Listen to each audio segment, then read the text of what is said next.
Hi everyone, प्रेरणावर्स में आपका स्वागत है। और आज हम पढ़ने जा रहे हैं फील्ड थ्योरी की एक इम्पॉर्टेंट थ्योरम, क्रोनेकर्स थ्योरम, जो आपको मेनली 8 या फिर 10 मार्क्स में एमएससी मैथमेटिक्स में देखने को मिलती है। चलिए स्टार्ट करते हैं इसकी स्टेटमेंट से, जो बोलती है कि let F of x be any non constant polynomial over a field F, then there exists a field extension E of f such that f of x has a root in E। कि अगर हमारे पास f of x कोई non constant polynomial है एक field f के ऊपर, then वहाँ पर एग्जिस्ट करता है एक field extension E of f, जो कि f का एक्सटेंशन होगा। ठीक है, such that f of x has a root in E। इससे क्या होगा कि जो f of x होगा हमारा फंक्शन, उसका क्या होगा, रूट होगा E के अंदर। ठीक है, तो प्रूफ देखते हैं इसका कि अगर हमारे पास f of x has a root in f, ठीक है, तो वहाँ पे हमारा क्या हो जाएगा, हम उसको ले लेंगे e is equals to F. तो वी आर डन, हमारा ये सॉल्यूशन यहीं पे ख़त्म हो जाता है।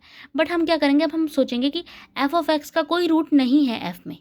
ठीक है, तो हमने माना कि p ऑफ एक्स क्या है, एक इरिड्यूसिबल फैक्टर है f ऑफ एक्स का in capital f of x. ठीक है, since p of x irreducible है ओवर f, तो इसका मतलब क्या हो गया कि p ऑफ एक्स क्या हो गया, एक इरिड्यूसिबल एलिमेंट हो गया f ऑफ एक्स का, जो क्या इम्प्लाई करता है कि p ऑफ एक्स क्या है, एक maximal ideal of f of x है। क्यों? क्योंकि जो भी आइडियल हमारा जनरेट होता है इरिड्यूसिबल एलिमेंट से, वो क्या हो जाता है, हमारा मैक्सिमल आइडियल हो जाता है। तो देयरफॉर हम बोल सकते हैं कि f of x upon p of x क्या है, एक फील्ड हो जाएगा, because we know that m is a maximal ideal of a commutative ring R with unity, then R by M भी एक फील्ड हो जाएगा। तो अब हम क्या डिफाइन करेंगे, एक मैपिंग सिग्मा जो कि F से लेकर E तक है बाय, ठीक है, कि अब हम क्या है, सिग्मा ऑफ अल्फा की वैल्यू हमने यहाँ पे देखो ले ली है, ये क्या है, अल्फा बार। इसको हम याद रखेंगे कि सिग्मा ऑफ अल्फा क्या है, क्योंकि हमें आगे हमारे पास यहाँ पर यूज होएगा ये दोनों पॉइंट्स में। ठीक है, विच इज इक्वल्स टू, हम इसको क्या लिख सकते हैं कि alpha plus P of x for all alpha जो कि बिलोंग करेगा एफ ऑफ एक्स में। देयरफॉर अल्फा बीटा बिलोंग करता है एफ से।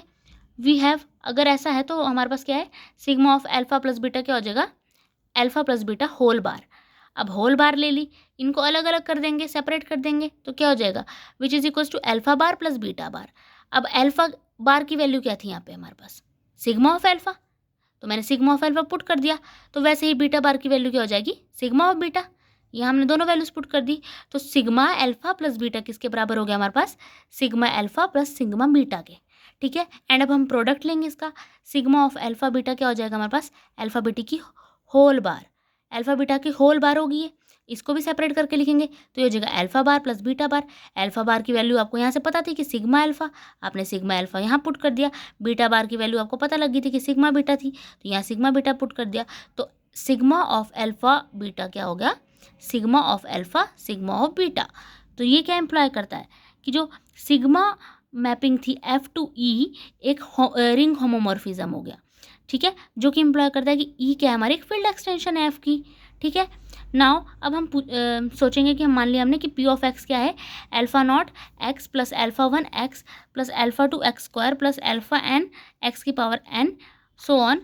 ठीक है, इतना आ गया हमारे पास, यहाँ तक हमने इसकी वैल्यू ले ली, और इसमें जो अल्फा आई है उसकी वो किससे बिलोंग करता है, एफ से।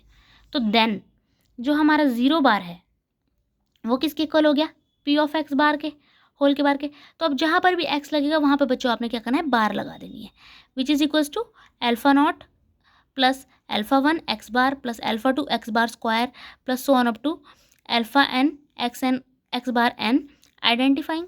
ठीक है, तो sigma alpha i with alpha i at sigma of f is equals to f, which implies कि जो एक्स बार है वो क्या है, एक रूट है पी ऑफ एक्स का ई में। ठीक है, therefore E contains a root of p of x. E क्या करता है, एक रूट कंटेन करता है पी ऑफ एक्स की, since every root of p of x is a root of f of x also, क्योंकि जितने भी रूट्स हमारे पी ऑफ एक्स के हैं ना, वो सारे रूट्स एफ ऑफ एक्स के भी हैं। क्यों? क्योंकि जो पी ऑफ एक्स हमारी है वो ई एक्सटेंशन से आ रही है।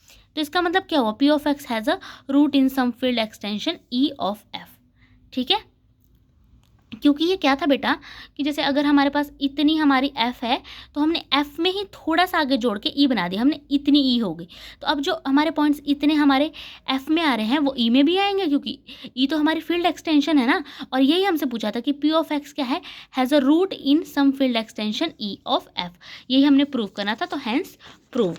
तो अब हमारी ये थ्योरम क्या है, प्रूव होगी, जो कि क्या बोलती थी कि let F of x be a non constant polynomial over a field f, then there exists a field extension e of f such that has a root in e।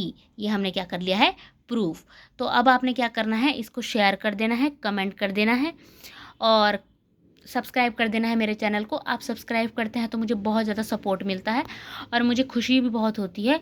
और अगर आपको कोई और टॉपिक चाहिए हो तो प्लीज़ एंड प्लीज़ आपने क्या करना है, कमेंट करना है कि मुझे ये टॉपिक मैडम समझा दीजिए, और या फिर मेरे को आपने कमेंट करके बताना है और मैं आपको वो कर दूँगी। मैं अगली वीडियो फिर उसी टॉपिक की बनाऊँगी जिसका आपको पहले वीडियो चाहिए। Thank you so much for watching.